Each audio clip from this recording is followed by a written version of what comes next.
Puji Tuhan, ya. Ada beberapa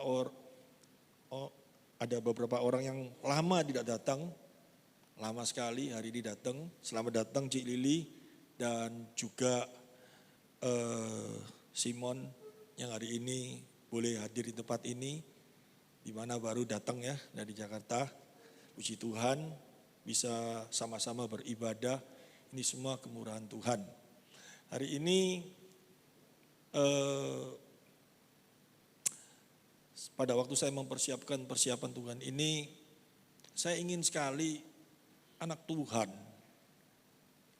yang sudah menerima Tuhan ada di dalam kuasa-Nya, benar-benar bagaimana caranya bisa menerima sukacita. Amin.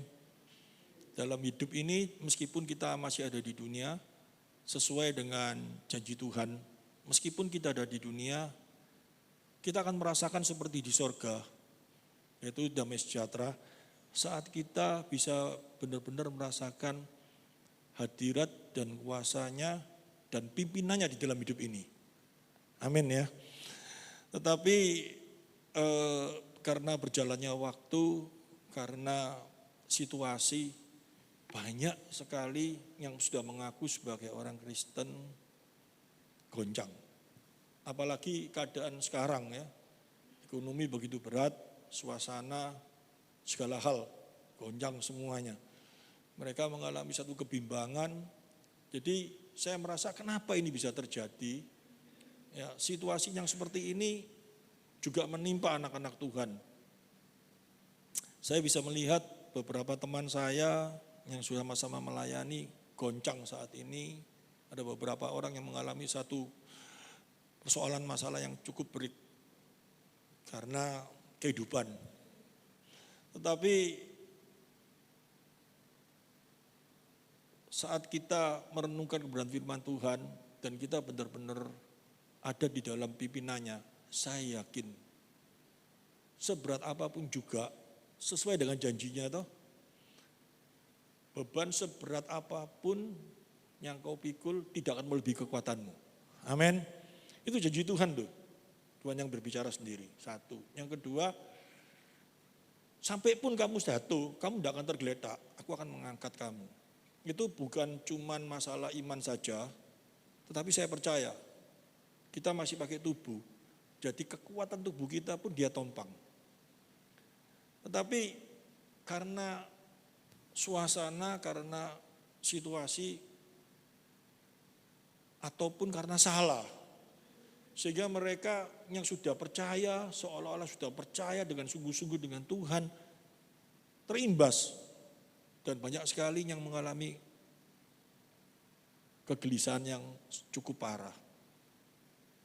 Saya pun juga bisa merasakan hal itu, ya, di dalam kehidupan saya yang sebagai manusia biasa pakai tubuh dan daging ini, saya pun yang merasakan sudah memiliki iman percaya kepada Kristus, imbas yang seperti ini kok juga mengena kepada diri saya. Gelisah, khawatir, kehilangan damai sejahtera.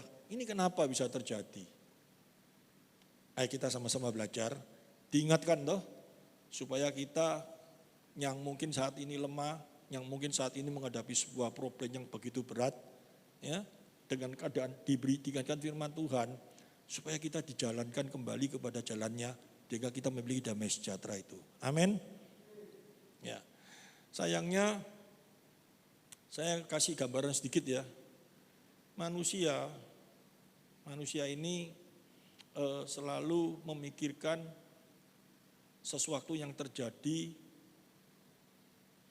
yang lampau, dan yang akan datang. Itu dalam keadaan diri manusia, semua manusia.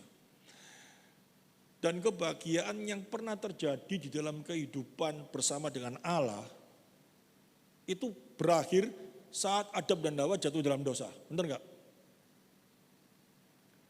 Sebelum Adam dan Hawa jatuh dalam dosa, hubungannya manusia dengan Allah itu sedemikian bahagianya ya, akrab ya.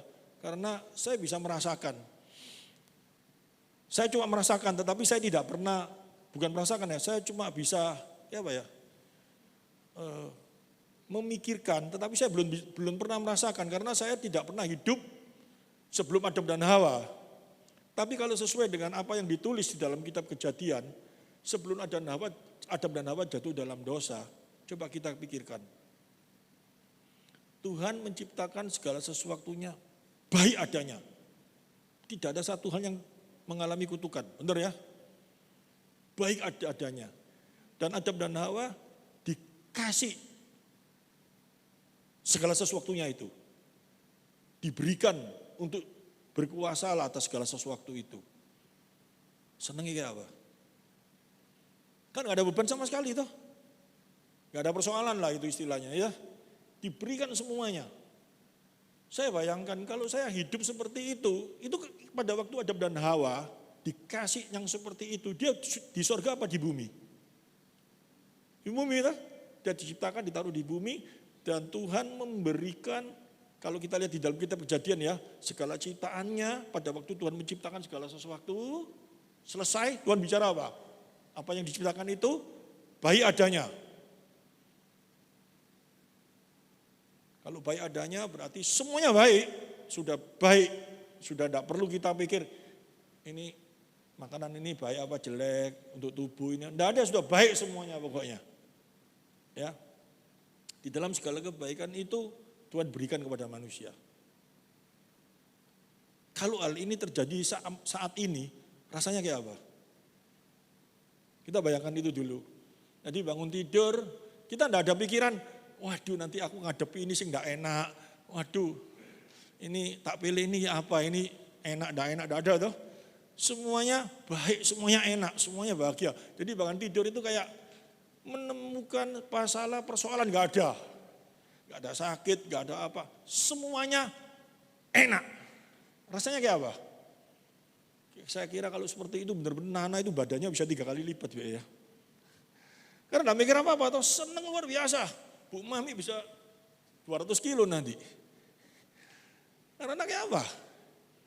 Saya bayangkan, bangun tidur pikirannya, wah, enaknya luar biasa. Benar ya? Tapi kita tidak pernah merasakan seperti itu karena manusia sudah jatuh dalam dosa. Toh. Betul loh? Nah, Tuhan mengasihi ya. Tuhan kasih anugerah umum. Kemarin saya jelaskan di pasal 4 ya, Kejadian pasal 4. Keturunan daripada orang-orang yang berdosa itu dikasih hikmat. Bisa menciptakan sesuatu yang membuat orang itu bahagia. Yaitu apa? Bisa menciptakan alat musik. Benar gak? Bisa binatang yang liar, bisa dibuat ternak. Hasil ternaknya senang tak pasti? Sekarang saya lihat Nana aja punya 2 ekor anjing aja senang. Meskipun diternak, wah senang. Anjing liar itu bisa dibuat dia senang luar biasa. Pagi-pagi dia senang luar biasa. Apalagi saya bayangkan binatang yang liar itu terus dikasih kemampuan. Jangan kita mikir kalau sekarang kita menjadi seorang peternak gampang, ngerti ya? Dikasih tempat, dimasukkan, caranya kayak apa. Ini zaman bukan purba lagi. Pertama kali orang yang masih lihat binatang itu sendiri-sendiri terus dia bisa kumpulkan kambing atau apa atau ayam. Habis itu dia kumpulkan jadi satu, terus habis itu dia caranya kayak apa, dikembangbiakan. Ada hasilnya, seneng toh. Ada hasilnya. Itu dikasih kemampuan loh, digambarkan di dalam Kejadian pasal 4. Dan bisa membuat alat-alat dari besi. Ya, kalau kita bayangkan besi itu bukan sekarang ada di pasar lawak, ada besi lempengan gitu, enggak ada. Besi seperti itu, tapi orang bisa membuat, itu dikasih hikmat. Dan kalau berhasil seneng enggak? Nah, itu berkembang. Alat musik yang dulu cuma tung, mungkin kayak gitu toh, berkembang sekarang jadi keyboard, jadi apa, itu bisa membuat orang bahagia enggak? Bisa toh? Pada waktu kita susah, stres, kita dengarkan musik atau kita main musik, jadi seneng sedikit toh. Tapi senengnya itu dibandingkan dengan apa yang Tuhan berikan sebelum manusia jatuh dalam dosa, jauh enggak? Karena apa? Habis main keyboard, habis dengarkan musik, lali semua masalah, bener ya? Wah seneng. Dipatiin jeglek, baru 5 menit, balik lagi enggak? Stres lagi enggak? Bingung lagi enggak? Bojoe sing mokong, ingat lagi. Apalagi ketok mukanya kemarin saya ngomong kayak ketek gitu ya, rasanya. Tapi dicewakar gitu, mangkel lagi. Sehingga manusia berusaha menghadapi situasi yang seperti itu, berusaha untuk mendapatkan apa yang pernah dirasakan. Yang pernah dirasakan apa? Pada waktu sudah masalah, stres, ya ke kafe gitu toh. Di kafe duduk, dengarkan musik, minum kopi, hilang stresnya, hilang pegelir atau seneng dikit, pulang untuk rumah ketok lagi, mangkel lagi. Balik lagi minum kopi susu apa kayak kopi besar. Ini terjadi di dalam kehidupan manusia. Hal-hal yang Tuhan berikan untuk menjadi satu penghiburan. Tuhan tahu kekuatan manusia seperti apa. Kalau tidak dikasih penghiburan yang sifatnya cuman sedikit itu, manusia bisa kolab loh. Bener gak? Mau tak buktikan, ada orang stres, gak ada hiburannya sama sekali, stres terus gitu, wah terus gitu. Gak usah sakit apa-apa mati orang itu bisa, bener gak? Kesini masalah, mau tidur masalah, mau tidur ranjangnya ada pakunya, masalah kayak saya tidur. Ya toh? Bangun tidur mau makan, masuk kamar, mau makan di ruang makan, bojonya istrinya masak, puasin luar biasa, marah. Masuk kamar mandi mau mandi, tidak ada air. Orangnya kalau gitu kira-kira kayak apa? Stres.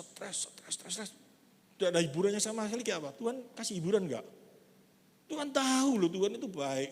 Dikasih, wah manusia tak ciptakan sudah dosa. Tidak tak kasih anugerah umum ya.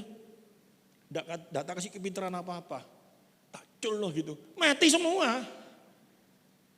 Karena apa? Tuhan kan pada waktu manusia berdosa, sama Tuhan dikutuki enggak segala sesuatu? Bumi dikutuk, segala sesuatu dikutuk. Masalah semua toh. Terus Tuhan tidak kasih anugerah umum, tidak dikasih penghiburan sedikit pun. Kayak apa?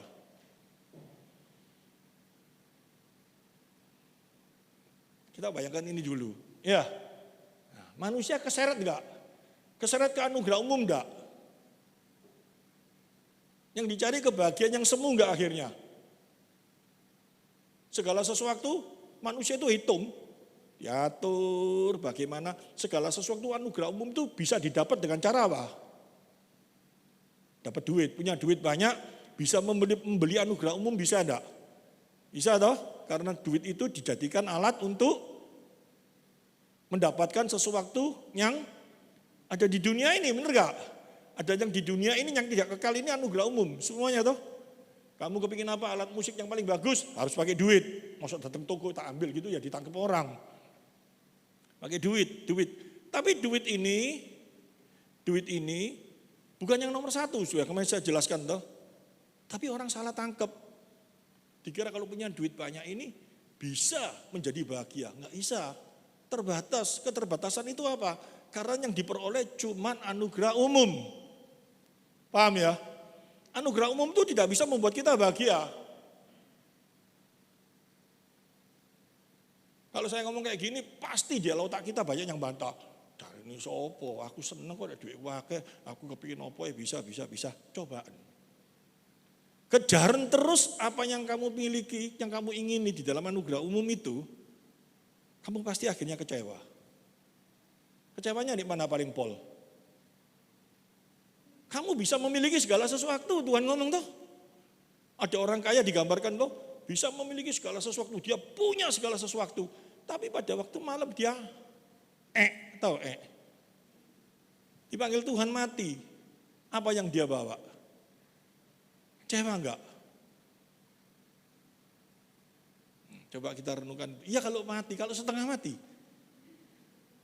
Punya segala sesuatu tetapi tidak bisa menikmati. Tambah soro enggak? Punya segala sesuatu. Mau makan enggak bisa, giginya enggak ada sudahan, habis. Mau makan enggak bisa, asam lambung, triglisid, urat, opo, sembarang-marang, enggak bisa makan. cuma tambah ngiler. Punya duit tapi nggak bisa, tambah susah, semuanya susah. Jadi itu segala sesuatunya nol. Itu diingatkan. Nah, saya lagi mendalami kitab Wahyu, saya tarik di dalam kitab Wahyu dulu. Dan ini sebetulnya hubungannya apa sih? Luar biasa loh firman Tuhan ini. Saya pada waktu persiapan saya melihat ada satu tali merah yang begitu luar biasa. Coba kita lihat ya. Di dalam kehidupan kita datang di gereja, semua gereja mengajarkan mengajarkan kebenaran firman Tuhan. Tapi enggak semua kebenaran firman Tuhan itu murni dan benar-benar asli. Kalau mau dibelokkan sangat gampang. Apalagi hati kita kalau benar-benar tidak memiliki satu kekuatan dasar yang benar-benar, sehingga orang banyak yang kecewa nanti. Dan ini kekuatan dari siapa yang mengatur ini? Satu lawan yaitu siapa? Iblis, jelas. Tapi iblis tetap ada di tangan Tuhan. Kalau mulai mikir kayak gini, kita tambah berat lagi. Seolah-olah kita yang sebagai anak Tuhan, semuanya ini kenal Tuhan enggak? Benar-benar kenal Tuhan? Semuanya kenal Tuhan benar-benar enggak? Saya mau ngecek ayo, kalau benar-benar kenal Tuhan. Tuhanmu itu yang kayak apa sih? Coba kita mulai renungkan. Kalau kita merasa, aku ini kenal Tuhan betul-betul. Dengan iman aku percaya. Iman yang bagaimana? Ini perlu sekali kita uji iman kita. Kalau enggak, gampang sekali diombang-ambingkan dengan situasi kehidupan ini. Dikira kita semua orang, kalau aku sudah percaya Yesus, itu aku orang punya iman. Aku orang beriman. Aku percaya. Percayanya itu sebagai Yesus sebagai apa dalam hidup kita? Kalau tidak benar-benar kita mengerti dengan baik, sangat bahaya. Mengerti pun sampai di mana perlu kita uji terus-menerus dalam kehidupan kita. Kita lihat di dalam Galatia pasal 1.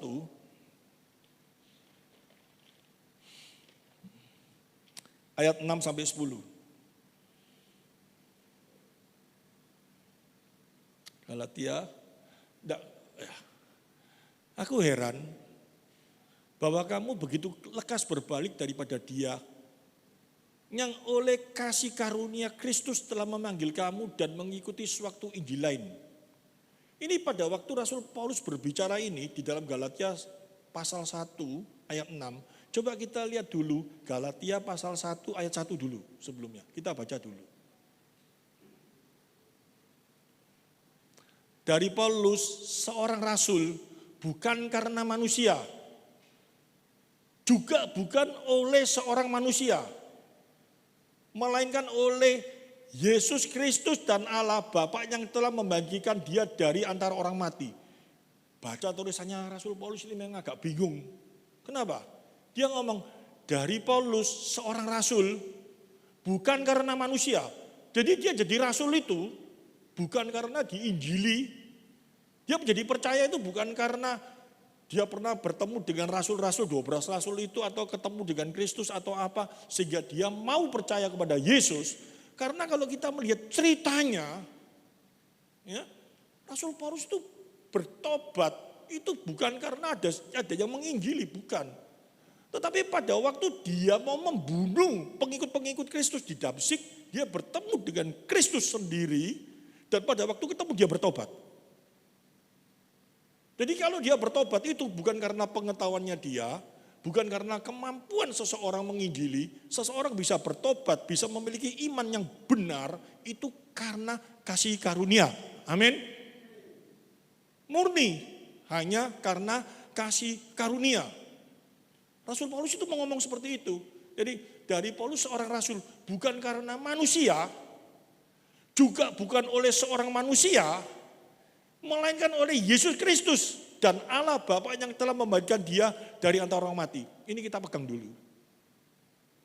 Jadi jangan sampai kita sebagai seorang, apalagi saya sebagai seorang yang memberitakan firman, saya sampai berani ngomong, Saya telah menobatkan orang itu. Gara-gara tak injili dia bertobat. Jangan sampai saya ngomong seperti gitu. Dari mulut saya. Tidak ada seorang pun mampu bisa membuat seseorang bertobat kalau orang itu tidak menerima kasih karunia. Amin. Ini dipegang dalam kehidupan kita supaya kita tidak frustasi juga. Ngerti maksudnya? Suami saya ini becek nopol. Saya ngomong suami kenapa? Karena saya ngomong itu banyak sing laki, betul toh? Gak ada berani sih ngomong. Nyata ini saya alami sendiri. Seorang laki-laki itu sulit dibilangi. Menangis sendiri toh. Sulit dibilangi, sulit diajari. Sudah diinjili, bahkan pendeta dipanggil, diinjili, diomongi, diapai, tetap nolak. Akhirnya muangkel, orang ini kayak apa cek goblok ya? Bukan goblok. Tapi belum dapat kasih karunia. Tugas kita itu apa? Memohon, berdoa. Kiranya Tuhan memberi kemurahan kepada suamiku. Supaya dia menerima kemurahanmu, menerima apa? Anugerah. Supaya bisa memiliki iman. Amin. Ini kalau udah dipegang di dalam kehidupan kita, setan ini bisa masuk enggak? Pinter enggak? Injili, dibuat semangat dulu toh.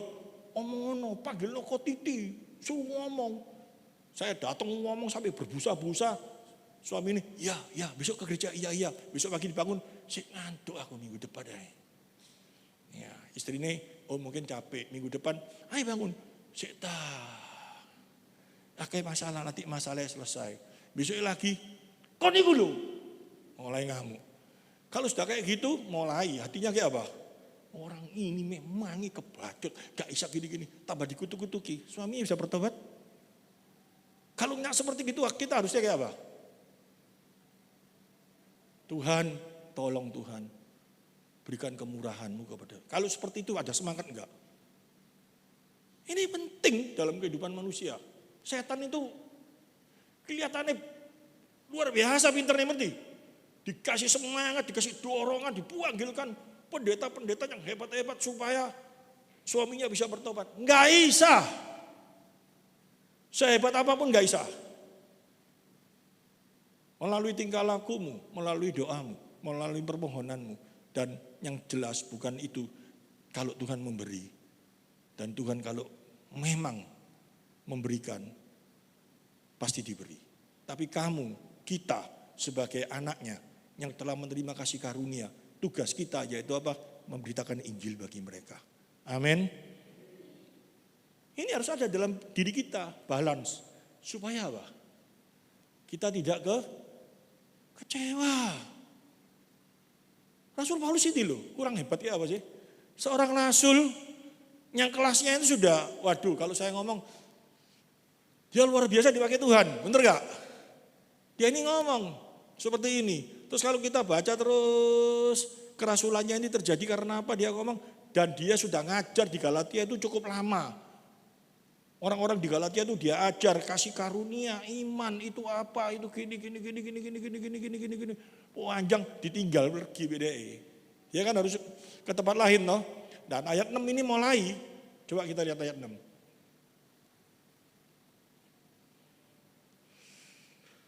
Aku heran bahwa kamu begitu lekas berbalik daripada dia yang oleh kasih karunia Kristus telah memanggil kamu dan mengikuti sewaktu Injil lain. Ini apa sih yang terjadi? Saya baca terus sampai 10 ya, nanti saya jelaskan. Yang sebenarnya bukan Injil, hanya ada orang yang mengacaukan kamu dan yang bermaksud untuk memutarbalikkan Injil Kristus. Tetapi sekalipun kami atau seorang malaikat dari sorga yang memberitakan kepada kamu suatu Injil yang berbeda dengan Injil yang telah kami beritakan kepadamu, terkutuklah dia. Jarang sekali dia ngomong seperti gini. Kata terkutuk ini sangat keras sekali. Ya. Dan dia berbicara 2 kali nanti. Seperti yang telah kami katakan dahulu, sekarang kukatakan sekali lagi. Jikalau ada orang yang memberitakan kepadamu suatu Injil yang berbeda dengan apa yang telah kamu terima, terkutuklah dia. 2 kali dia bicara seperti itu. Sangat gawat sekali karena apa sih Injil lain, nanti kita sama-sama belajar. Jadi bagaimana sekarang, adakah ku cari kesukaan manusia atau kesukaan Allah? Adakah ku coba berkenan kepada manusia, sekiranya aku masih mau mencoba berkenan kepada manusia, maka aku bukanlah hamba Kristus. Wah, luar biasa sekali. Dia ini ngomong ya, jadi tidak usah ditutup ayatnya, kita dengarkan dulu.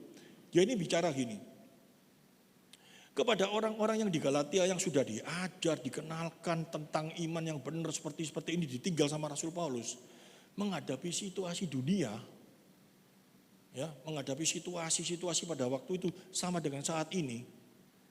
Orang ini mau mengetes dirinya, apakah dia ini orang beriman, apakah imannya dia ini benar.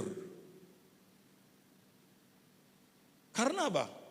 Apa yang diajarkan tentang apa namanya iman yang benar di dalam kasih karunia oleh Rasul Paulus itu benar-benar apa yang diberitakan Injil, apa yang diajarkan oleh kebenaran itu sendiri. Dan ini sulit sekali diterima dengan akal manusia. Kalau memang orang itu belum terima kasih karunia. Dimasukilah sebuah pengertian, yaitu apa?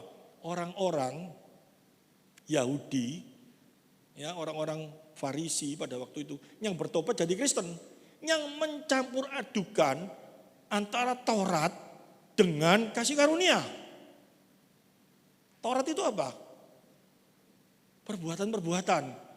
Dan dia mulai menekankan, oh kalau kamu benar-benar ibadah, kalau kamu benar-benar cinta Tuhan, kalau kamu benar-benar mau beribadah yang baik, kalau kamu benar-benar seorang beriman, kamu harus, yang pertama, berdoa, berpuasa, mengikuti apa yang menjadi aturan-aturan di dalam syariat agama. Salah? Enggak salah. Yang salah di mana? Yang jadi persoalan itu di mana? Sehingga menjadi sebuah masalah. Coba kita lihat.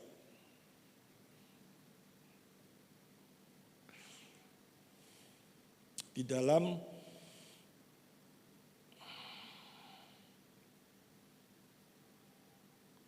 Matius pasal 23 ayat yang ketiga. Saya tarik pelan-pelan ya. Sebab itu turutilah dan lakukanlah segala sesuatu yang mereka ajarkan kepadamu, tetapi janganlah kamu turuti perbuatan-perbuatan mereka, karena mereka mengajarkannya tetapi tidak melakukannya. Mengajarkannya tidak melakukannya di dalam satu pengertian apa? Bukan bisa ngomong gak bisa ngelakoni, bukan seperti itu. Tapi spiritnya. Spiritnya itu kayak apa sih? Sehingga kalau dia berbicara lagi di dalam Matius pasal yang kelima, ayat 20, coba kita lihat.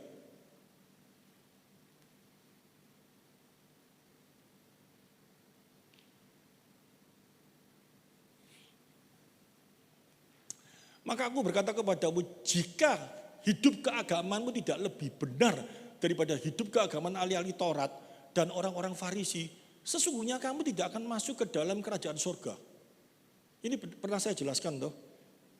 Kehidupan agamamu tidak benar daripada hidup keagamaan ahli-ahli Taurat dan orang Farisi. Saya jelaskan lagi ya, saya ulang lagi supaya diingat ya, enggak apa-apa ya.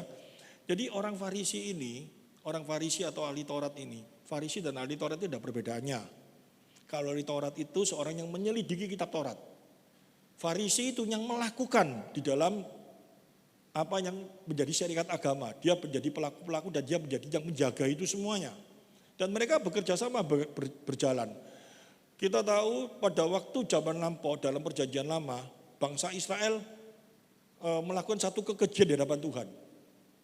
Yaitu apa? Tidak melakukan apa yang Tuhan perintahkan. Mereka mengkhianati Tuhan seolah-olah seperti itu. Tuhan marah kepada mereka. Tuhan menghajar mereka.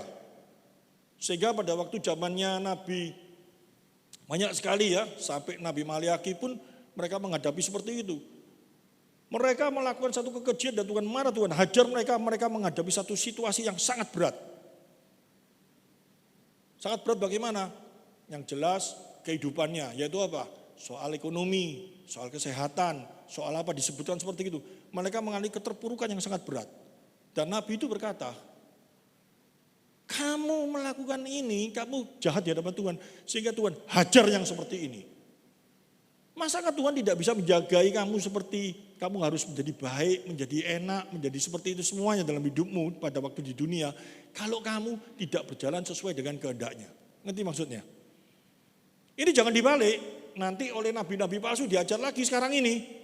Diajar tentang apa? Kita harus setia sama Tuhan, harus taat sama Tuhan, baru Tuhan beri. Bukan seperti itu. Nanti itu yang diajarkan oleh nabi-nabi palsu, nanti kita buka di dalam kitab Wahyu pasal 13. Tuhan mengajar itu, Tuhan memberikan pengertian seperti itu, bukan berarti Tuhan itu ingin supaya orang-orang itu taat, setia, baru dia mau memberi. Bukan. Tapi Tuhan mengajar itu supaya mereka ini menghadapi kehidupan yang sesuai dengan apa yang Tuhan inginkan. Saya kasih gambaran analogi ya. Seorang anak di dalam kehidupan kita, anak saya misalkan, dia minta mobil, minta apa, tidak saya kasih. Terus saya ngomong sama anak saya, kamu nakal, ya aku tidak mau ngasih. Kamu nurut toh, ya aku sungguhan-sungguhan. Kamu minta apa ya tak kasih. Terus anaknya nurut sama saya. Wah papa nyuruh apa? Aku nurut. Terus anaknya ngomong, Pak aku minta sabu, dikasih.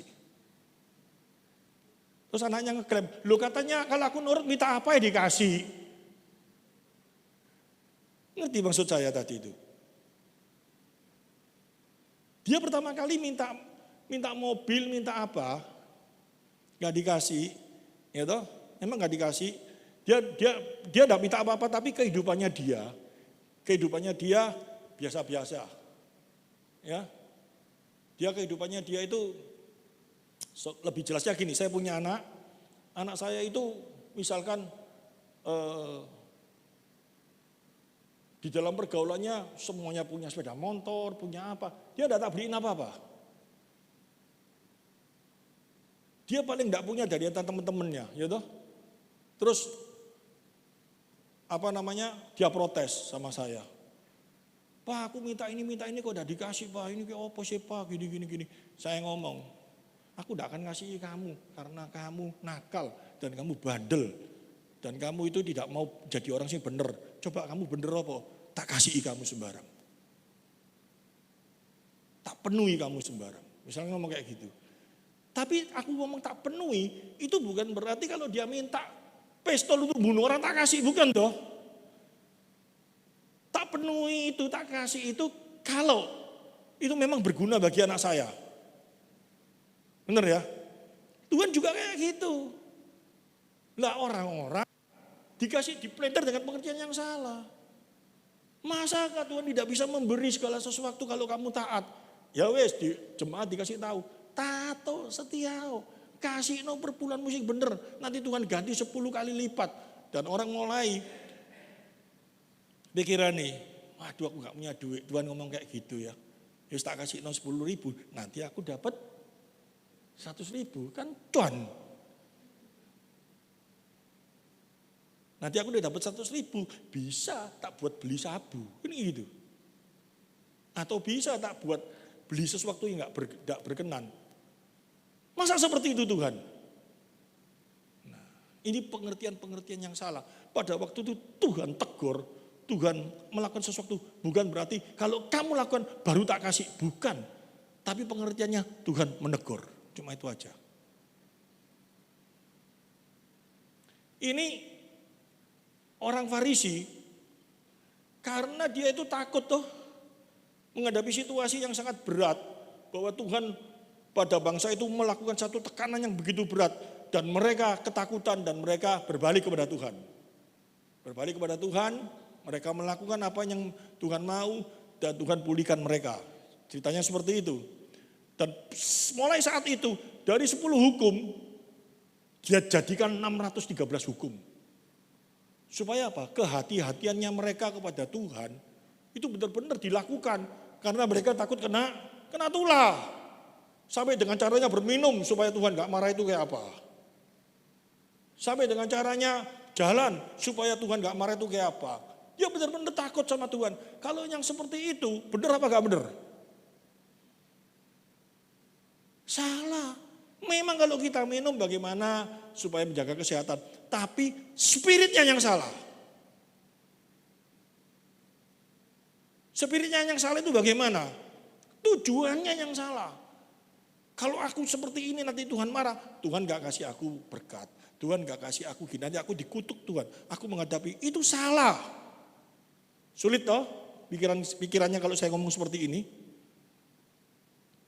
Karena apa? Kita beribadah, sekarang kembalikan ya, saya kembali lagi ke hari ini. Kita datang di gereja, kita beribadah, kita datang kepada Tuhan.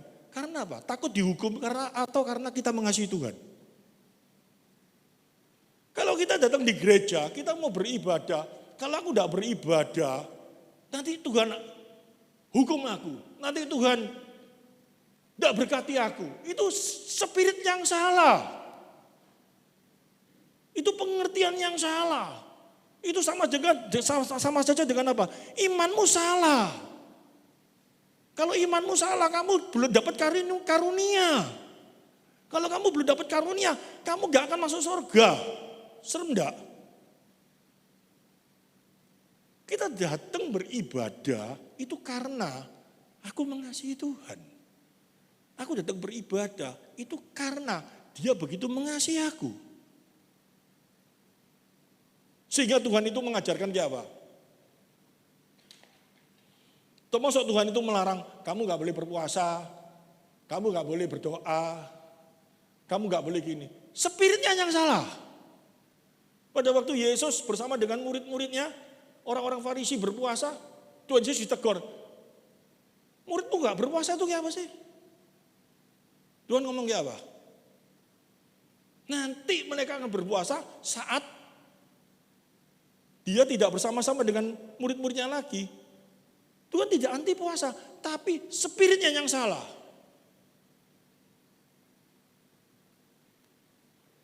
Seperti saat ini. Mereka berpuasa karena tujuannya apa? Ya, saya nggak usah ngomong, kita ngerti sendiri tuh. Nah, sekarang kita lihat. Tuhan mengajarkan tentang berpuasa bagaimana? Tentang berdoa bagaimana? Di dalam Matius tentang memberi sedekah bagaimana? Matius pasal 6 ayat 1 sampai 4. Ini spiritnya yang salah. Sehingga Tuhan mulai mengajar. Ingatlah, jangan kamu melakukan kewajiban agamamu di hadapan orang supaya dilihat mereka. Karena jika demikian kamu tidak memperoleh upah dari Bapakmu yang di surga. Terus, apabila engkau memberi sedekah, janganlah engkau mencantangkan hal itu seperti yang dilakukan oleh orang munafik di rumah-rumah ibadah dan orang-orang supaya mereka dipuji orang. Aku berkata kepadamu sesungguhnya mereka sudah mendapatkan upahnya. Yaitu apa? Upah dipuji orang. Sama Tuhan tidak ada artinya. Tetapi Tuhan ngomong kayak apa? Tetapi jika engkau memberi sedekah, janganlah diketahui tangan kirimu dan yang diperbuat oleh tangan kananmu. Kita sekarang ngerti toh? Tangan kiri, tangan kanan yang dimaksud? Ya mungkin yang lama tidak datang lu tidak ngerti. Masa kita memberi tangan kanan, tangan kiri tidak boleh tahu. Caranya apa? Tangannya disikit no gini. Perlunya apa sih tangan ini? Tangannya disikit maupun otaknya kita tetap jalan enggak? Yang dimaksud itu apa? Kalau kamu memberi, diingat-ingat lagi. Memberimu ini tujuannya untuk siapa? Kalau kamu memberi tujuannya kamu supaya dibombong sama orang, supaya kamu dihormati orang, ya kamu sudah dapat apa yang menjadi keinginanmu. Kalau kamu memberi dengan satu harapan supaya Tuhan nanti membalas kamu, ya kamu salah. Kalau kamu memberi kepada seseorang karena supaya melalui pemberianmu ini kembalikan lagi Tuhan dipermuliakan. Amin. Itu yang harus menjadi spirit kita. Tetapi orang Farisi ini enggak. Sehingga Tuhan ini menegur. Kalau memberi tidak boleh seperti itu. Kalau melayani bukan tidak boleh seperti itu. Kamu melayani, mau main musik bangun pagi-pagi gak apa-apa, aku semangat. Tuhan tahu kok. Aku main musik pagi-pagi, tapi di sini enggak ya. Meskipun apa ujian aku semangat, Tuhan tahu nanti Tuhan balas aku. Tidak. Kalau spiritmu seperti itu, kamu mendapatkan apa? Pujian dari saya saja. Waduh, Haryanto Pak Haryono. Ya. Hujan-hujan, setengah mati, badannya rodok panas, tetap semangat, luar biasa. Dan kamu, hatimu juga seperti itu. Aku semangat ini, nanti Tuhan balas. Salah kalau seperti itu. Tapi kalau kita berbicara dalam hati kita, aku seperti ini, aku gini. Karena ini menjadi tugasku, Tuhan sudah memberikan tugas kepadaku. Tidak semua orang diberi tugas seperti ini. Tidak semua orang diberi talenta seperti aku. Dan tidak diberi karunia seperti aku. Kalau aku mampu dikasih hati, dikasih iman supaya dapat melayani, aku harus sungguh-sungguh melakukannya untuk kemuliaannya dia, karena dia begitu baik sama aku. Amin. Itu yang harus jadi spiritnya. Kalau ini terbalik, salah kamu. Ini diajarkan semuanya. Tangan kirimu gak usah tahu. Tapi setahu tetap, tapi dalam satu pengertian apa? Jok diingat-ingat. Karena semuanya, kenapa tidak boleh diingat-ingat? Apa yang kita berikan, apa yang kita lakukan, kebaikan-kebaikan, dibandingkan dengan apa yang Tuhan telah berikan dalam hidup saya, tidak ada artinya. Amin. Jika kalau aku memberikan, aku melakukan segala sesuatu, itu kemurahan Tuhan terjadi dalam hidupku. Karena apa? Aku diberi satu kemampuan, kesempatan untuk melakukan apa jadi kemuliaannya dalam hidupku. Ini harus dalam kehidupan orang percaya. Kalau enggak, kalau kita pakai cara-cara syariat agama ini semua, kita kecewa, kita berdoa dengan satu tujuan apa? Ayo, kalau kita berdoa, Tuhan, apalagi musuhnya kita ini siapa? Tuhan, itu sikat Tuhan, sikat sana Tuhan, makel aku Tuhan, makel. Ini doa apa ngejak perang? Coba kita pikir di sana. Sehingga Tuhan mengajarkan, kalau berdoa, berdoalah demikian. Bapa kami yang di surga. Saya ajarkan toh. Arti kita bisa berbicara Bapa kami yang di surga, kita ngaku sebagai anak. Pantas enggak kalau kita ini ngomong seperti gitu. Kalau kita ngaku dia Allah yang kudus, Allah yang mulia, Allah yang berdaulat, Allah yang berkuasa atas hidupku. Terus kita ngomong, Tuhan orang ini kurang ajar. Kayak kita ngajari Tuhan, sikatan Tuhan, ajaran Tuhan. Tugas kita bukan suruh Tuhan seperti itu, tugas kita apa? Orang ini mencenobol Tuhan, nyakiti aku Tuhan. Beri kemurahan-Mu pada hidupku, supaya aku dapat mengampuni dia. Amin. Aku manusia yang tidak kuat hadapi ini Tuhan, aku lemah. Kita yang meminta di dalam kelemahan kita, bukan Tuhan orang itu kebuacut sama aku Tuhan. Hajar kakinya bengkok no Tuhan. Biarkan panggil Bu Ida ya sekali dibengkokkan Tuhan. Apa-apaan ini gitu loh. Tuhannya dijadikan apa? Dan spirit-spirit yang salah, nabi-nabi yang palsu yang salah itu, cara ngajar doanya kayak apa? Kamu gak dapat apa-apa. Karena kamu gak mau berdoa dengan sungguh. Doa setiap hari, setiap malam, minta Tuhan kasih. Kelihatannya bener gak? Spiritnya salah. Disuruh berdoanya setiap hari, betul. Tapi spiritnya yang salah. Itu dimasukkan terus. Dan kitab Wahyu itu, waduh kalau saya baca kitab Wahyu sekarang senang saya. Orang ngomong, wih baca kitab Wahyu itu serem, menakutkan. Kalau kita baca kitab Wahyu bisa gemeter semua. Tahu kitab Wahyu ini ditulis dalam situasi apa? Orang-orang Israel, orang-orang yang bukan Israel, orang-orang yang setia kepada Tuhan menghadapi problem yang berat. Diajar dengan yang namanya Raja Padimenthius itu anaknya, bapaknya jahat, anaknya lebih jahat lagi.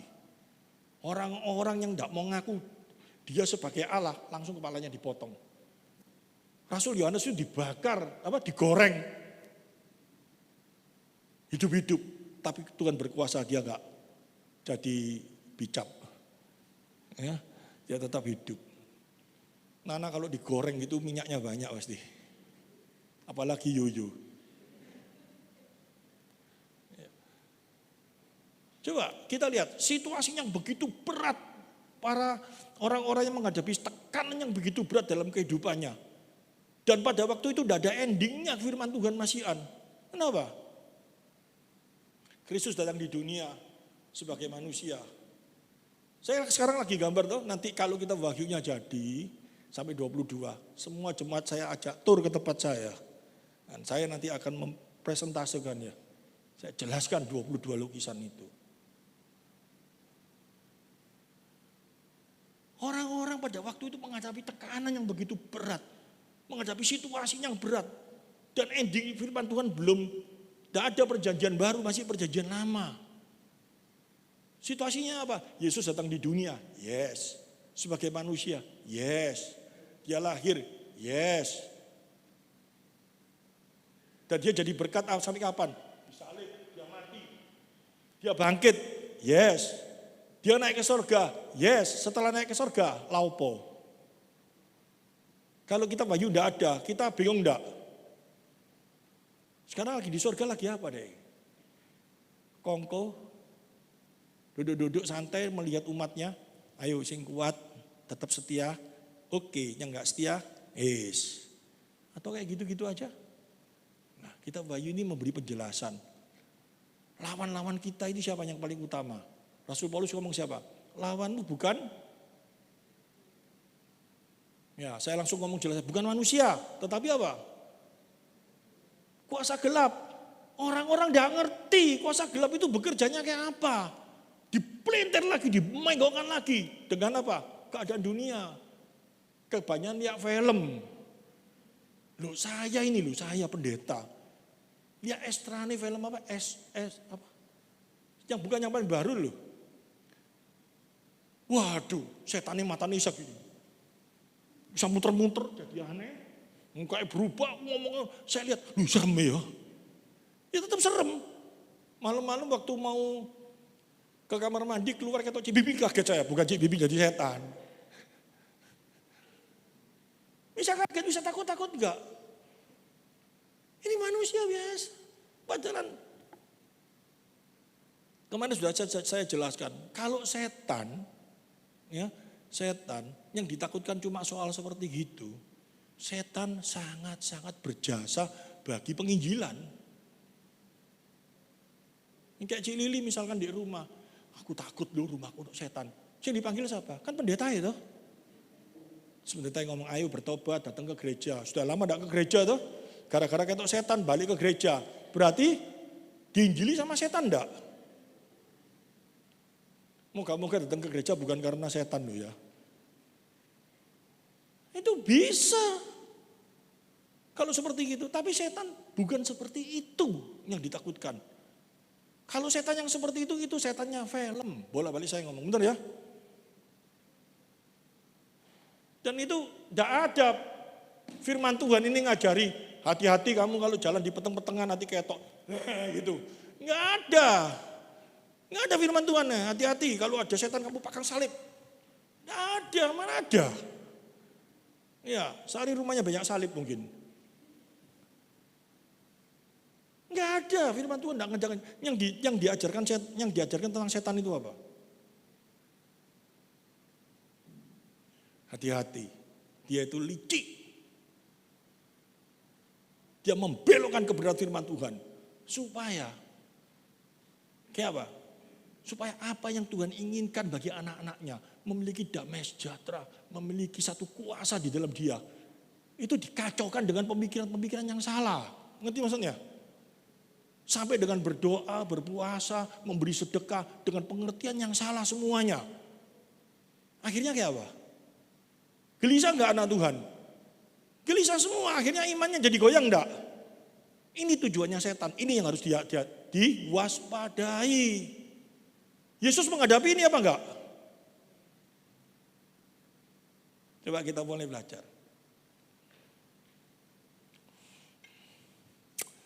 Matius pasal 6 ayat 1 sampai 4. Tapi sebelumnya ya Pak, tak tunjukkan setannya dulu ya. Setan itu modelnya kayak apa ya? Kita lihat di dalam Wahyu pasal 13 ayat 11 sampai 18. Ini seri yang keempat lagi saya lukis ini. Bukan saya pelukisnya, ya saya panggil orang. Ini lagi saya dalemin dan lagi saya lukis. Yang 3 sudah ini. Dan aku melihat seekor binatang lain keluar dari dalam bumi dan bertanduk dua, sama seperti anak domba. Sama seperti anak domba. Jadi modelnya kayak apa? Bisa dia menyerupai bintang terang. Dia bisa seolah-olah seperti seorang pemberita firman. Seperti Kristus bahkan. Melakukan mujizat-mujizat. Bisa melakukan hal-hal yang sangat luar biasa. Dikatakan di sini ya. Dari dalam bumi dan bertanduk dua sama seperti anak domba. Dan ia berbicara seperti seekor. Kelakuannya, modele, ya bisa seperti seekor domba. Ngerti maksudnya? Gayanya bisa mungkin seperti seorang hamba Tuhan. Ya shalom. Gitu. Ketemu, hai apa kabar? Gitu. Makan, berdoa, bisa tuh? Ya, macam-macam bisa, apalagi berdoa. Ya Tuhan, kiranya Tuhan ingat orang-orang yang di pinggir kali. Tuhan ingat orang-orang yang saat ini menderita di Afrika, Laupo. Disebut semua, kelihatannya seperti rohani. Tujuannya apa? Kalau tujuannya betul enggak, tapi kalau tujuannya untuk mempropaganda, jadi dirinya, satu hal yang salah. Banyak yang terjadi seperti itu sekarang. Seperti anak domba, ia berbicara seperti seekor naga. Dari apa yang difirmankan, jelas bukan kebenaran firman Tuhan. Berbicara seperti seekor naga. Kalau kita tahu naganya di atas, ya di ayat atasnya, ayat 1 sampai dengan ayat yang ke-11. Itu naganya itu marah. Naganya itu disakiti, naga itu berbicara iblis. Jadi kalau kita lihat di mulai pasal 12, saya sudah gambar yang pasal 12 ya. Pasal 12 itu gini, malaikat itu, sikapnya malaikat itu di surga itu berontak. Malaikat itu sama manusia, kekuatannya itu manusia gak ada apa-apanya. Kecerdikannya gak ada apa-apanya. Kelihayannya manusia itu gak ada apa-apanya. Sangat luar biasa, ditulis di dalam Wahyu ayat 6. Ya, jadi setan itu asalnya dari malaikat. Malaikat itu sebuah makhluk yang sangat kuat, cerdik melebihi segala manusia. Mau pencipta listrik itu siapa?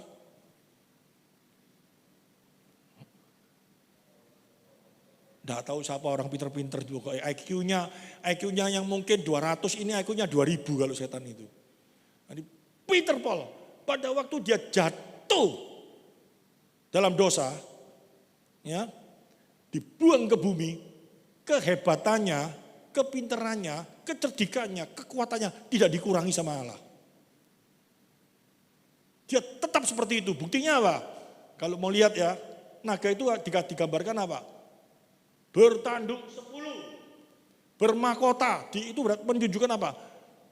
Kekuatannya, ya, kuasanya enggak dikurangi. Terus kita ngomong, lah apa sih kok enggak dikurangi Tuhan, kok enggak mau dibuat jadi temble aja. Cok protes, ngerti maksudnya? Tapi tidak usah khawatir, sehebat-hebatnya dia, jauh lebih hebat Yesusku. Amin. Dia memberikan kepada manusia yang lemah ini satu anugerah kekuatan untuk dapat sanggup melawan yang kuasa setan itu. Amin. Loh yang amin cuma unjutok. Ya, amin ya. Ini harus kita sadari, ini harus kita mengerti dengan baik. Sehingga dalam Wahyu 13 ini dia berbicara seperti seekor naga. Hati-hati enggak kita? Rasul Paulus ngomong, awas, banyak sekali nabi-nabi palsu. Memutarbalikkan Injil. Mengajarkan Injil yang palsu. Injil yang palsu itu apa? Apa sih Injil itu? Maknanya apa sih dalam kehidupan kita? Kita harus mengerti dengan baik semuanya. Gak boleh diputar-putar, akhirnya tidak ada kekuatan sama sekali. Dikatakan apa? Coba kita lihat.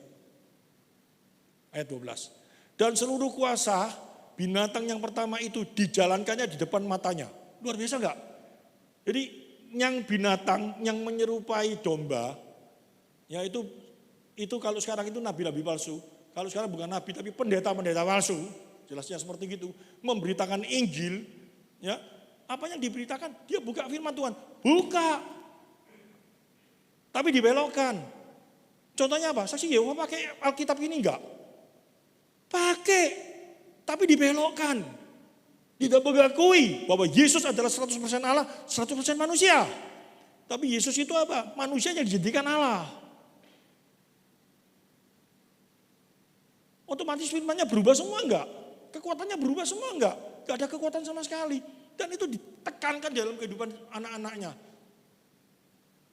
Dan kalau anak Tuhan kena seperti itu, sangat bahaya enggak? Ada seorang hamba Tuhan memberikan sebuah gambaran yang sangat luar biasa.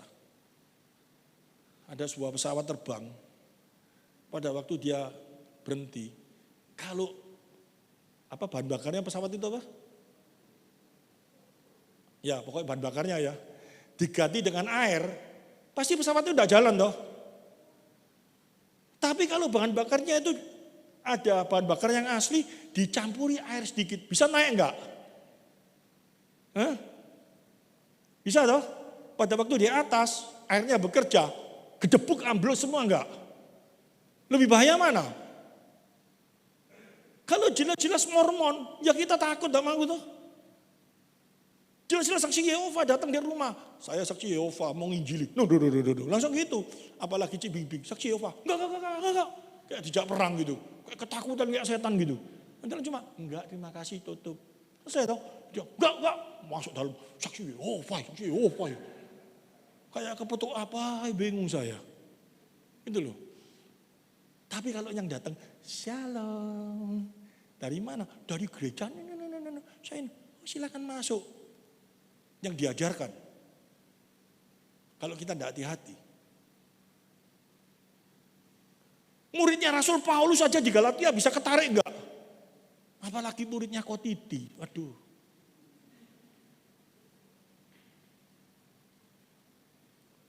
Ini loh.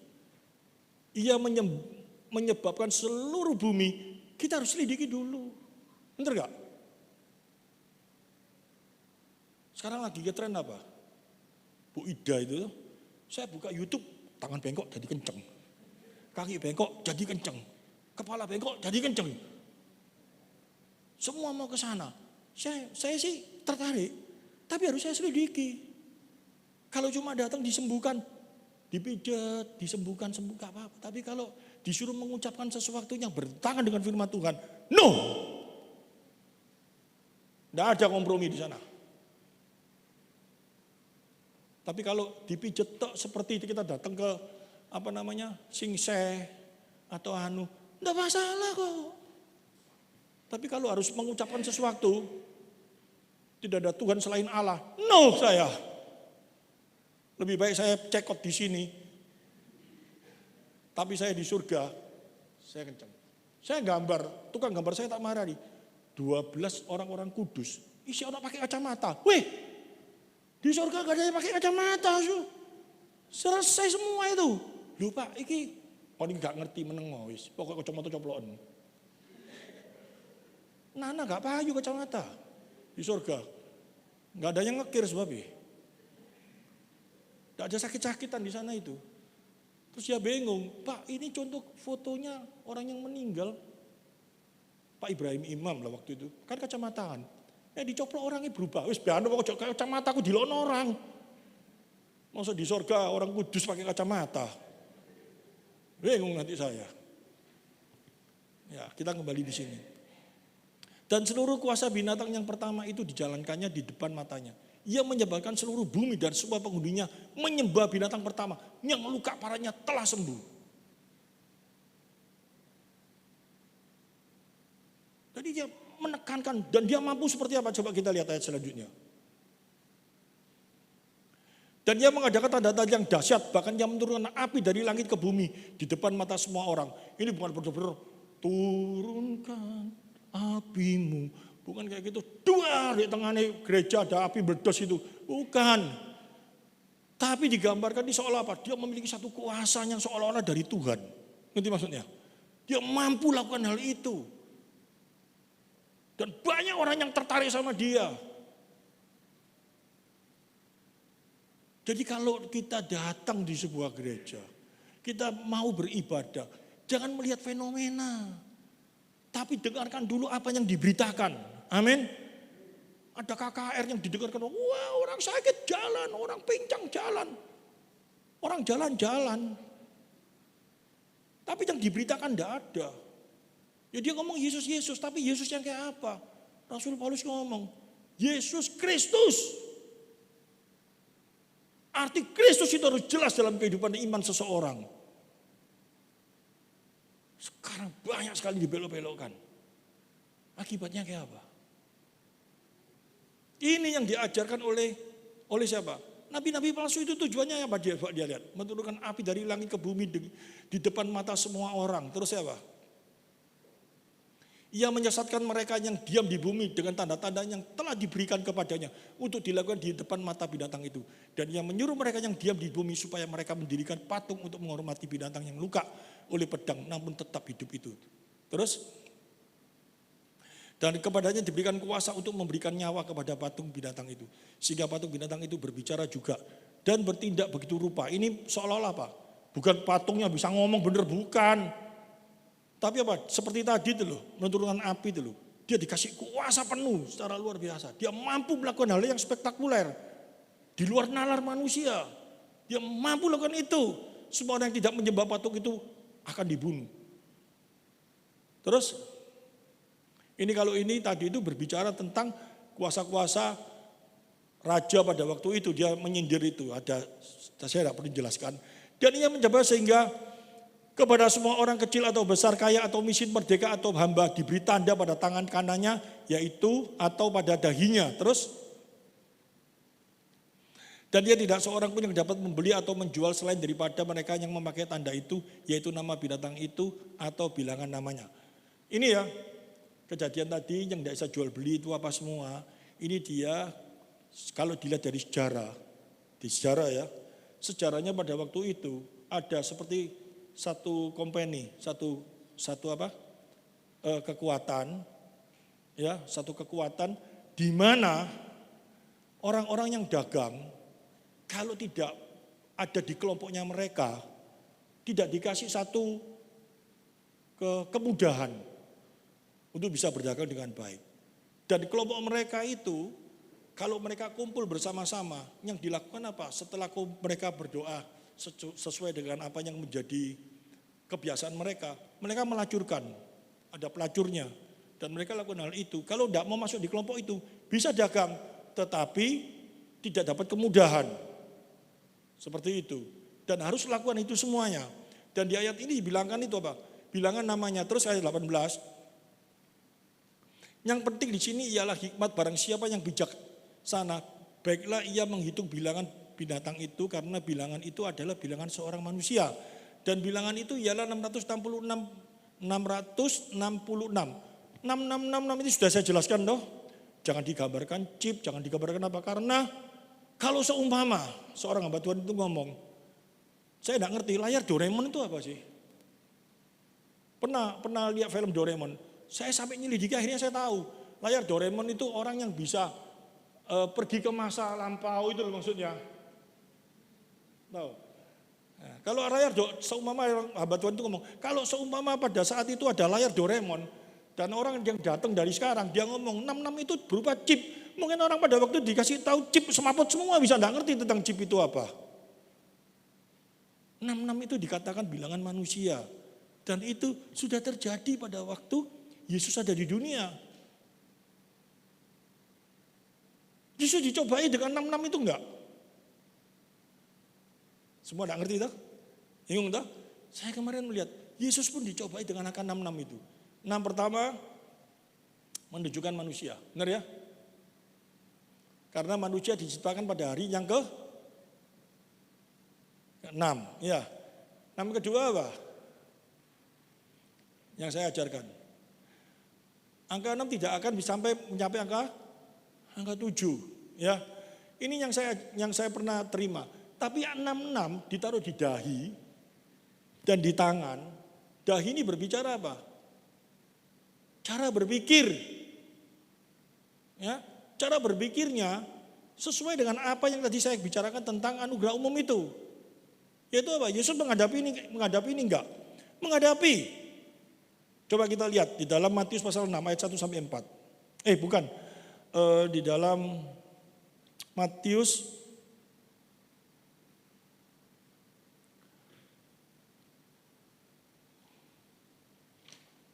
bentar. Ini mau selesai kok. Selesai ya. Yuk.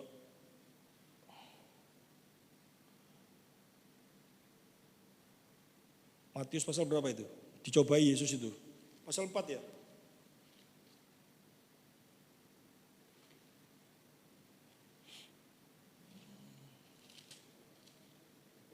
Ya, Matius pasal 4. Ayat yang pertama.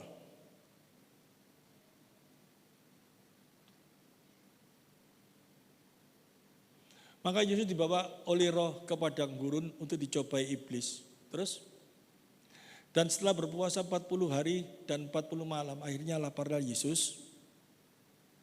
Lalu datanglah si pencoba itu dan berkata kepadanya, jika engkau anak Allah, perintahkanlah supaya batu-batu ini menjadi roti. Ini yang dilakukan apa? Dari pikiran toh. Pikirannya Yesus mau dikuasai sama iblis itu. Dia ngomong, kalau kamu anak Allah, ayo. Batu itu jadi roti. Cara berpikirnya disuruh seperti apa yang iblis inginkan. Tapi jawab Yesus apa? Tetapi Yesus menjawab, ada tertulis manusia hidup bukan dari roti saja, tetapi dari setiap firman yang keluar dari mulut Allah. Ini luar biasa enggak? Pengertian ini sebetulnya kalau kita terapkan dalam kehidupan kita ini luar biasa loh.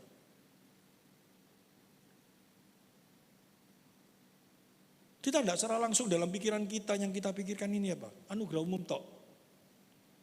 Seolah-olah kita hidup ini, kita hidup dalam dunia ini, kita mampu hidup ini. Ya. Kalau kita mampu hidup, itu cuma karena anugerah umum itu, yang tadi saya jelaskan tentang anugerah umum itu, kepenuhan-kepenuhan, kebahagiaan-bahagiaan itu ada dalam hati kita. Ada dalam pikiran kita. Itu yang berkuasa dalam pikiran kita. Tetapi di ayat ini Tuhan berbicara apa? Yang nomor satu, yang penting itu bukan anugerah umum itu. Tetapi yang penting itu firman, yaitu apa? Kebahagiaanmu sesungguhnya, kelaparanmu, kamu bisa, kita menghadapi kelaparan bisa enggak? Bisa. Kita menghadapi tekanan seberapa besar? Bisa. Tetapi kalau kamu tetap masih ada di dalam kuasa firman, kamu tetap pasti kuat kok. Karena dengan kebenaran firman itu kamu bisa melihat kedaulatan Allah dalam hidupmu. Dengan kebenaran firman itu kamu bisa melihat kasihnya Allah dalam hidupmu. Dengan kebenaran firman itu kekhawatiranmu, benar-benar kamu tidak akan menjadi khawatir berlebih-lebihan. Kalau kamu khawatir berlebih-lebihan, dikatakan dalam firman Tuhan seperti orang yang tidak memiliki Allah. Tapi kalau kamu memiliki Allah, kamu tidak akan berkhawatir berlebih-lebihan. Kenapa? Karena kamu percaya kok. Tuhan tidak pernah meninggalkan kamu sedetik pun. Amin. Ini komprehensif, kamu harus memiliki pengertian yang seperti itu dengan dalam. Kalau enggak ya apa? Coba kita bayangkan. Kita jangan cuma berpikir, ya Yesus tak mau, nek Yesus mau cok ngomong batu jadi roti, batu mau jadi kue, itu mau jadikan apa? Bisa. Tapi sesungguhnya yang jadi pemikiran kita yang utama, pemikiran dia yang utama, bukan seperti itu, bukan dia, aku tidak menurutkan, aku seperti, bukan. Tapi semua firman Tuhan itu mau mengajarkan kepada kita. Hendaknya apa yang jadi fokus di dalam pikiran kita itu bukan cuma seperti itu saja. Bukan cuma makanan yang seperti itu aja. Tetapi ingatlah, yang nomor satu dalam hidupmu, yang nomor satu yang membuat kamu benar-benar hidup, itu bukan cuma roti. Tetapi apa? Kebenaran firman yang selalu harus ada dalam hidupmu. Seperti dia ngomong sama perempuan Samaria itu, akulah air hidup. Kalau kamu minum dariku, kamu tidak akan dahaga. Kamu benar-benar bisa merasakan apa? Sampai saya gini-gini. Benar-benar kamu akan merasakan lega kalau dia ada di dalam kamu. Amin. Yang mengajarkan ini dengan sungguh-sungguh, cuma manusia ini yang seperti saya ngomong dari awalnya tidak pernah merasakan kebahagiaan sesungguhnya. Yang dirasakan cuma kebahagiaan sementara. Anugerah umum yang dirasakan sehingga yang dicari itu tok.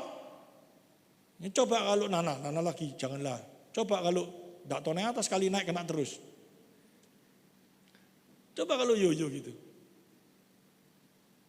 Itu kan dia lapar itu 40 hari tidak makan.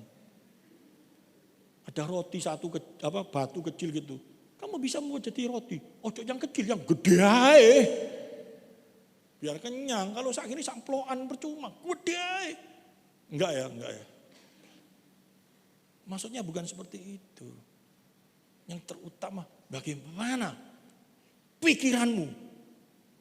Bagaimana segala akal budimu ada di dalam kuasanya. Amin.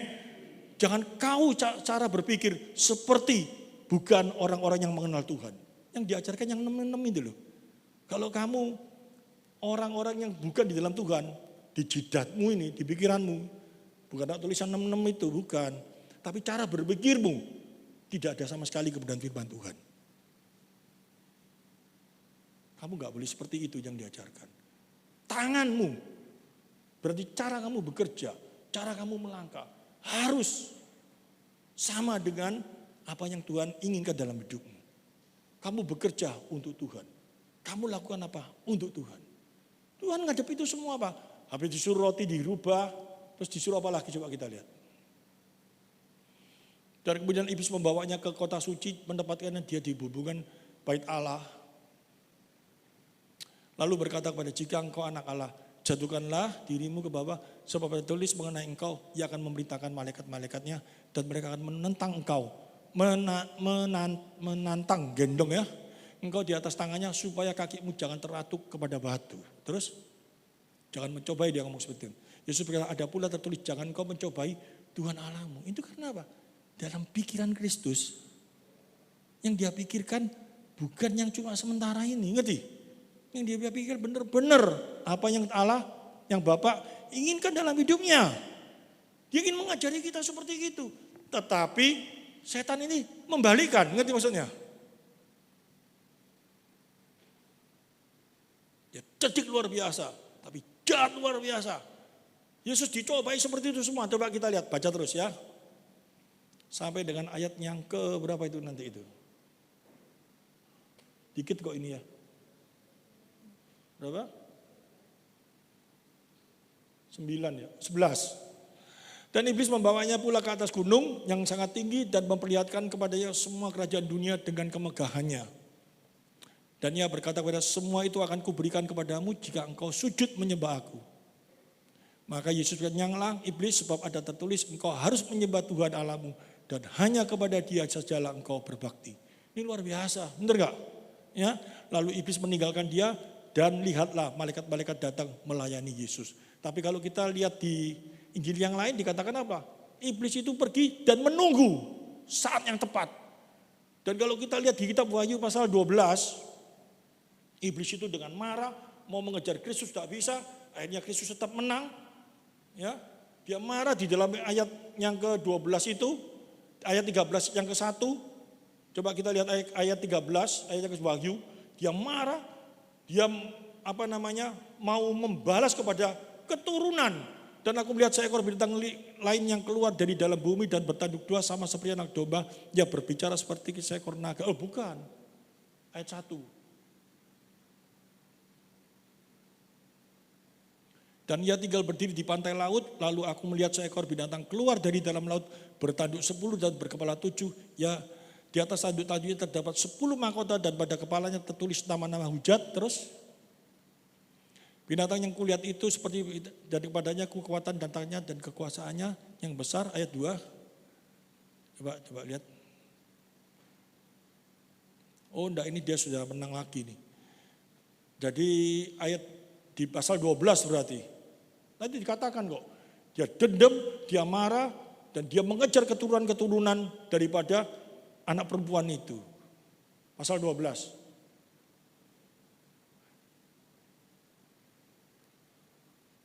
Masih jauh ini. Terus.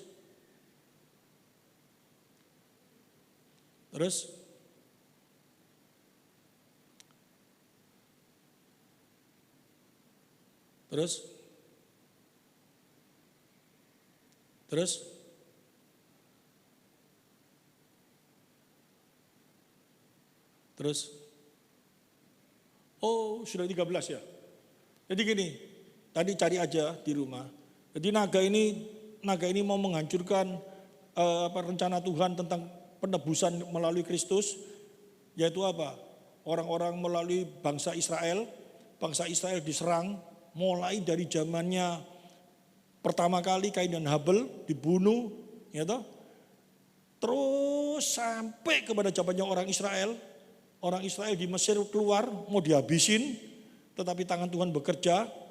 Di padang gurun, tiang awan, tiang api, Tuhan jagai, Tuhan beri makan mana, Tuhan apa semua. Sampai kepada tanah perjanjian.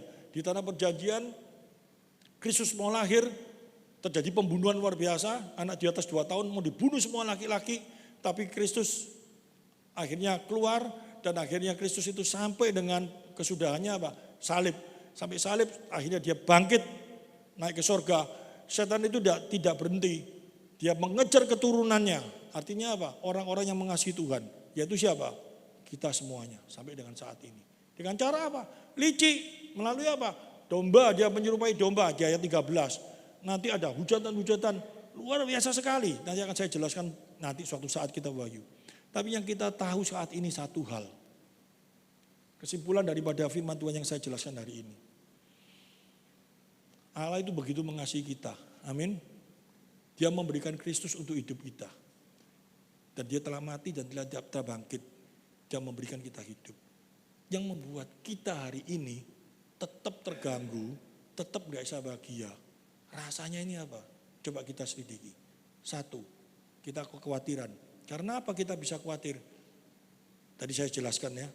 Kalau kita memang anak Tuhan, kalau kita memang percaya bahwa kita ada dalam kuasanya, gak perlu khawatir berlebih-lebihan. Kekhawatiranmu cukup untuk hari ini, ngerti ya? Besok Tuhan sediakan. Artinya apa?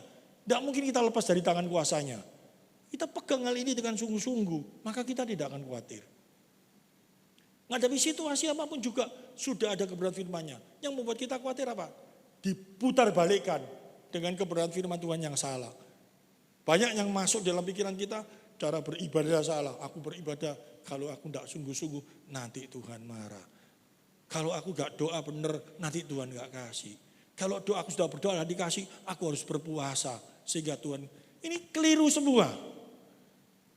Dan ini yang membuat kita menjadi khawatir, malah takut, dan ini malah terpuruk. Tapi coba kalau kita sudah mulai selaras benar dengan kebenaran firman Tuhan. Tuhan ngomong apa? Kuk yang ku berikan, tetap ada kuk. Tapi apa? Ringan dan enak rasanya. Itu janji Tuhan yang diberikan bagi setiap orang percaya. Kalau kita ada di dalam genggaman dan kuasanya. Cara berpikir kita sesuai dengan apa yang Tuhan inginkan.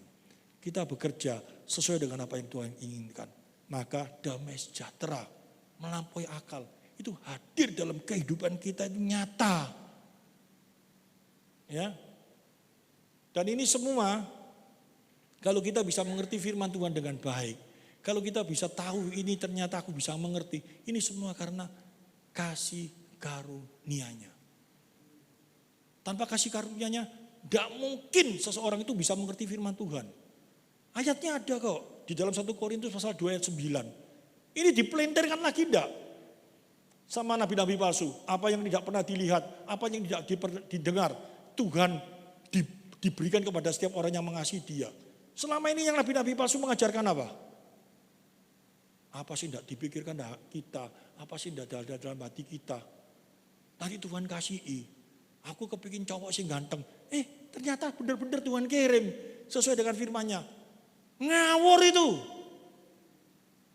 Padahal ayat ini berbicara, tetapi seperti ada tertulis apa yang tidak pernah dilihat oleh mata dan tidak pernah didengar oleh telinga dan tidak pernah timbul dalam hati manusia. Itu apa sih?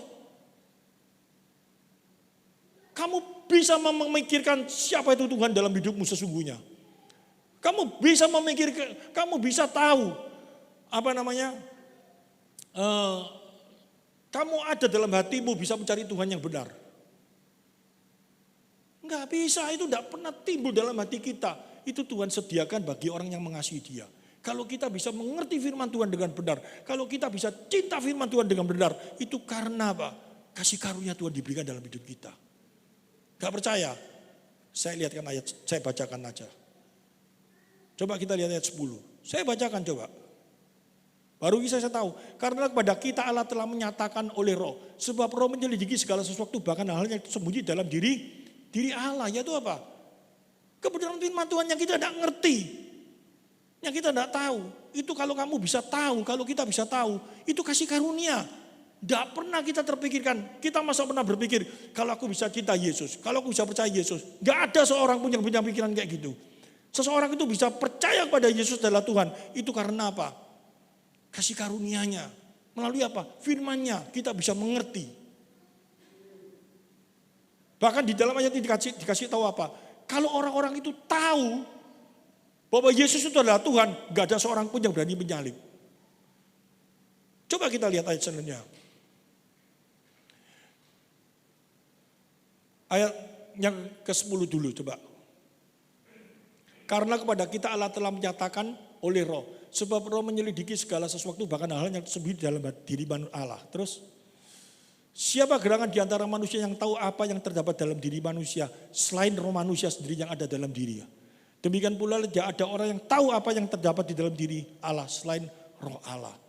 Itu Allah kalau nggak mau menyatakan. Gak bisa orang menyelidiki Allah itu tidak mungkin bisa. Tidak ada seorang pun yang bisa tahu. Kalau kita lihat ke atasnya lagi sebelum tadi ayat 9. Coba kita lihat sebentar aja, nanti kita tutup. Mulai di dalam ayat yang ke-1 mungkin.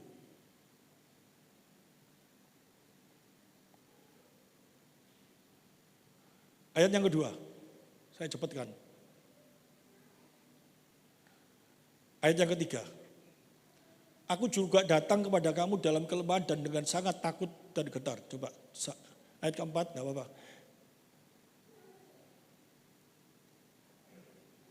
Kelima.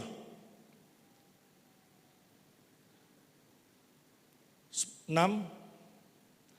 Sungguh pun demikian kami memberitakan hikmat kalangan mereka yang telah matang, yaitu hikmat yang bukan dari dunia ini dan bukan dari penguasa-penguasa dunia ini, yaitu penguasa-penguasa yang akan ditiadakan. Yang akan ditiadakan berarti penguasa-penguasa ini ada enggak? Tadi itu tuh naga itu tuh, saya katakan gambar Wahyu, ayat yang ke-7. Tetapi yang kami beritakan ialah hikmat Allah yang tersembunyi dan rahasia, yang sebelum dunia dijadikan telah disediakan Allah bagi kemuliaan kita. Ngerti maksudnya? Ayat ke-8. Tidak ada dari penguasa dunia ini yang mengenalnya. Sebab kalau sekiranya mereka mengenalnya, mereka tidak menyalibkan Tuhan yang mulia. Kalau mereka tahu, mengerti firman Tuhan, dari awalnya bahwa Yesus itu adalah yang diutus, tidak ada seorang pun berani menyalibkan. Siapa yang berani? Gak mungkin, tetapi karena mereka tidak diberi kasih karunia, mereka tidak tahu, mereka berani melakukan itu. Sehingga di ayat 9 dari ini semua dikatakan apa?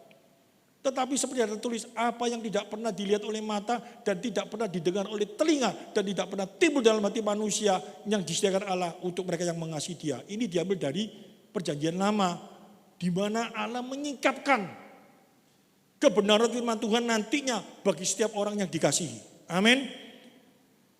Pada waktu itu belum disingkapkan, orang-orang masih bingung. Tetapi nanti setelah Roh Kudus diturunkan, kasih karunia diberikan, Tuhan menyingkapkan kebenaran firman Tuhan bagi setiap orang yang dikasihinya. Dan ayatnya diberitahu seperti itu. Jadi ayat ini jangan diputarkan orang-orang memberitakan firman. Ya gak pernah dilihat, nanti Tuhan kasih. Kalau kita sungguh-sungguh, nanti Tuhan kasih baik. Ya mungkin kamu dapat yang kamu dikasih, tapi kamu makin digiring kepada satu hal yang tidak benar. Yang ujungnya akan mencapai kekecewaan. Karena tidak sesuai firman Tuhan. Ya. Kita mengerti sehingga ya Wida suruh turun dulu itu. Sehingga kita harus benar-benar hati-hati dalam hal ini. Ya. Benar-benar hati-hati di dalam kehidupan kita mengiring Kristus. Kalau enggak sangat gampang sekali diombang-ambingkan. Kita ini manusia yang lemah loh, hati-hati loh ya. Saya kasih tahu ya. Lawan kita ini benar-benar kekuatan yang sangat luar biasa. Tanpa kamu bersandar sama Tuhan, sama kebenarannya, tidak ada kekuatan kita bisa melawan Dia. Kalau kita bisa melawan Dia, Yesus gak perlu mati di kayu salib kok. Justru karena Yesus mati di kayu salib, supaya roh Allah dihadirkan dalam hidup kita, supaya roh Allah itu bisa bersama dengan kita, karena telah ditebus, kita menerima penebusannya, itu memampukan kita melawan kuasa-kuasa itu. Kalau enggak ada seorang pun yang mampu. Kalau cuma pengertian-pengertian yang salah tentang setan, ya repot. Okkultisme mengajar setan dimasukkan di botol. Setan goblok itu masuk di botol. Setan mana bisa dibatasi seperti itu. Masuk di botol, nanti botolnya dikuat dimasukkan ke dia nanti. Itu pengertian-pengertian yang salah tentang setan. Setan itu bukan yang takut di situ. Yang paling bahaya, yang paling utama, sadarlah kita gak mampu melawan dia memang. Tapi kita mampu melawan dia karena roh Allah ada dalam diri kita. Karena kebenaran firman ada dalam diri kita. Karena Kristus menyertai kita. Allah Bapa bersama dengan kita. Kita pasti mampu. Amin firman Tuhan.